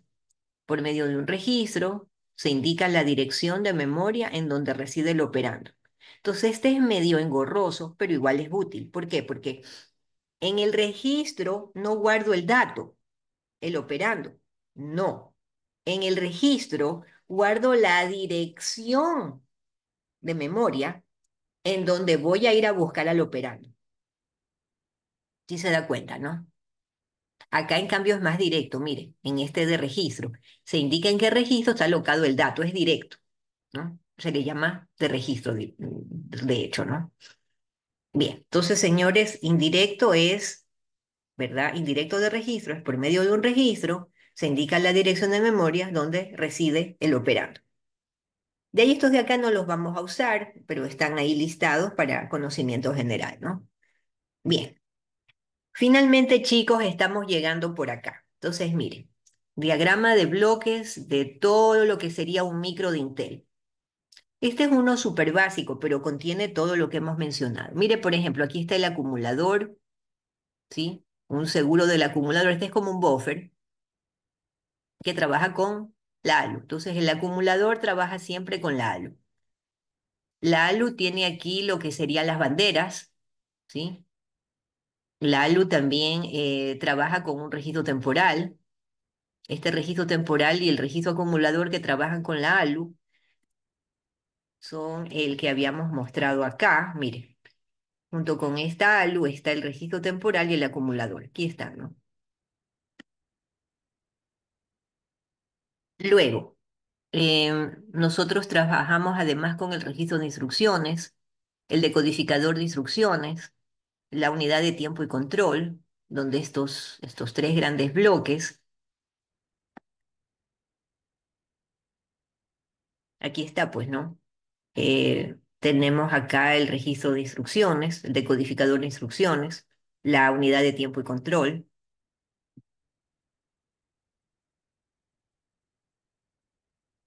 Por acá están en cambio los registros, ¿no? Por aquí está el contador del programa, el temporal, otro temporal, registros auxiliares que están por aquí, el apuntador de pila, ¿no? Buffer por acá para asegurarse, digamos, que los datos estén seguros el momento en el que vamos a permitir usar los buses, ¿no? En este caso el bus de direcciones. Por acá, ¿qué más tenemos? Déjenme ver aquí un ratito, movamos esto. Ah, ya, por acá está el bus interno aquí, pues, ¿no? Y por acá, señores, un desglose de lo que serían los registros, ¿no? El contador del programa, el apuntador de pila, las banderas, que este es un registro de banderas, ¿no? El acumulador, que es el registro principal. Entonces, por acá tenemos también el registro H y L, ¿no? Que son de propósito general. H y L están resaltados aquí porque estos dos registros, señores, nos permiten trabajar con ciertas instrucciones cuando las instrucciones contienen palabras, digamos, que son direcciones de memoria. Entonces, acuérdese que para poder trabajar con buses de datos de 8 bits y manejar palabras de 16 bits, desglosamos eso en dos bytes, ¿no? Byte de orden superior, que es H, y el byte de orden inferior, que es L. Pues estos H y L solo se usan para ese propósito, ¿no? Cuando usted tiene direcciones que quiere enviarlas a través del bus de datos. Entonces, estos dos guardan esa información y ayudan a conformar la dirección completa de 16 bits. Entonces, chicos, hasta aquí, déjenme ver por acá. Ajá. Aquí en cambio está una lista de todas las instrucciones de un micro de Intel. Entonces, nótese que este es ya del manual de usuario, ¿no? Entonces, aquí yo digo, a ver, tengo las instrucciones, mire, aquí está, ¿no? Instrucciones. Por aquí estaría la etiqueta con la que esto trabaja, por ejemplo, qué sé yo, ADD, mírele ahí, ADD Red dice, ¿no? Por acá, ADD M. Entonces ese M es que trabaja con memoria, ¿no? Por ahí está el 86, ¿no? Entonces se puede ver cómo empieza esto a completarse en base a lo que el manual del fabricante dice, ¿no? También vemos por acá, déjeme ver, ciclos de máquina, ya vamos a ver esto, ¿no? Ciclos de máquina significa cuánto se demora en ejecutar el micro, la tarea. Entonces depende, hay micros que son más rápidos, hay micros que son más lentos, pero nos damos cuenta es a través de esos ciclos de instrucción. Entonces, señores, aquí hay algunas de las instrucciones, ¿no? Por ejemplo, de comparación, por aquí, por acá de decremento, son restas, por acá saltos, todas estas que están con jump, por aquí son saltos, por acá, déjeme ver, estos de acá, push, ral, roll, etcétera, son desplazamientos, ¿no? Entonces, claro, si uno quisiera entrar a trabajar en detalle con estas instrucciones, hay que saber leer el manual. Pero en todo caso, chicos, aquí para muchas de estas instrucciones, yo ya les estoy desglosando, ¿no? Acá en la información de las láminas, el material. Entonces, bien, sigamos estos minutitos que quedan. Por aquí el diagramado de pines de un micro, ¿no? Entonces, mire, están desde quiénes son direcciones, quiénes son datos, quiénes son controles, ¿no?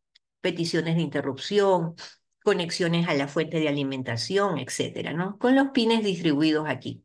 Entonces, acá están los 16 pines del bus de direcciones y por acá los 8 pines de datos. Y por aquí algunas de las señales pues de control, ¿no? Para ir a memoria, petición de interrupciones, el reloj está aquí, la fuente de alimentación por acá, etcétera, ¿no? Por aquí está el desglose también, señores. Entonces aquí ustedes pueden ver las patillas, quiénes son, cómo se llaman, qué pasa con los buses, qué tamaños tienen, ¿no? Lo mismo acá, ¿no? Bien. Ahora, aquí un poco les quiero también contar qué pasa con las interrupciones. Entonces, mire, en general una petición de interrupción en un micro genérico es lo siguiente. Usted viene ejecutando un programa, ¿no? Un programa viene aquí, ¿verdad? Va trabajando normal y de pronto en la línea 2005-2006 del programa sucede aquí la interrupción, ¿no? Entonces, el primer paso que sucede es que yo venía trabajando y entonces sucede una petición de interrupción aquí, ¿no? Paso uno, una interrupción. Entonces, la interrupción hace que nosotros en primer lugar paremos en una cierta línea, paramos aquí en la línea 2006 de memoria del programa, ¿no?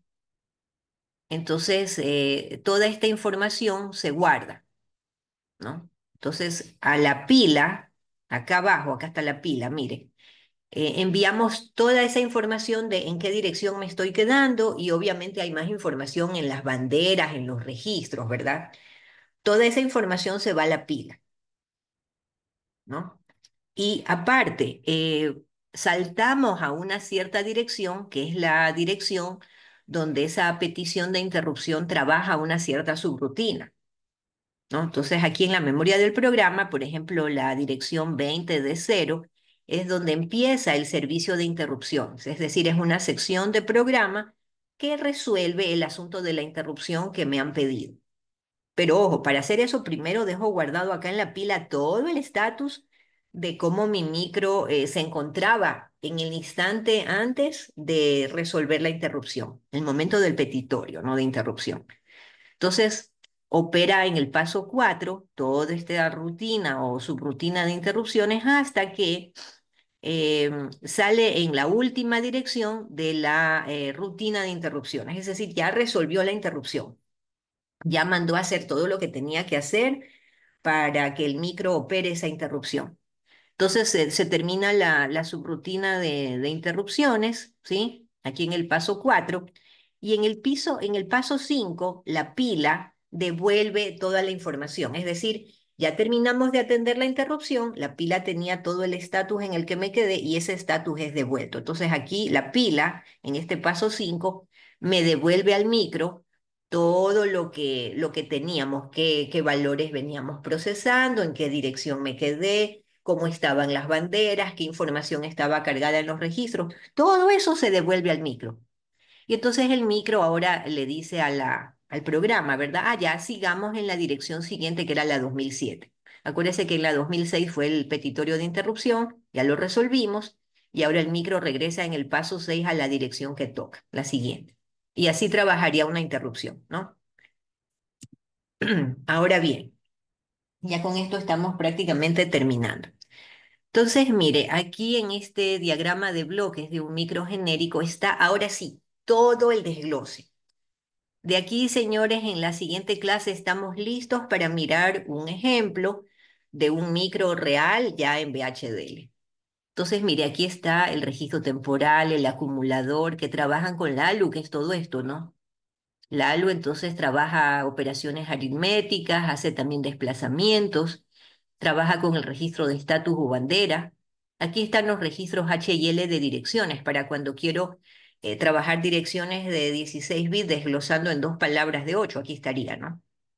Está el bus interno, los buffers que hacen de cerrojos hacia el bus de salida. Estos son los basados en triple estado, ¿no? Por acá tenemos el contador del programa, el contador de la pila. Señores, el contador de la pila es otro contador, solo que maneja esa dirección de la pila que la teníamos acá abajo, ¿no? Es otra cuenta separada de la cuenta principal de acá, ¿no? De la memoria. Por aquí el registro de instrucciones, el decodificador de instrucciones, ¿no? Entonces, viene de memoria información de las instrucciones ordenadamente, ¿no? Se guarda aquí, se decodifica y este le dice a la MSS que está aquí qué hacer. La MSS obviamente también me devuelve señales, ¿no? Que es lo que aquí nos dice. Por acá el reloj y el control de interrupciones. Y entonces, señores, se lo ve denso, pero en esencia es lo mismo que hemos venido mencionando, solo que cada vez con más y más y más detalle, ¿no? Bien. Solo antes de irnos, les comento que en la próxima clase iniciaremos hablando de los relojes, el ciclo de estados, ciclo de máquina y ciclo de instrucción, que son tres medidas de tiempo diferentes con las cuales se trabaja para ir viendo qué tan rápido o qué tan lento es un micro, ¿no? Entonces aquí veremos este ejemplo y con eso iniciamos ya la próxima clase desde aquí. Bien, chicos, ahí me quedo. Hasta aquí iría la presentación de hoy y con esto también terminamos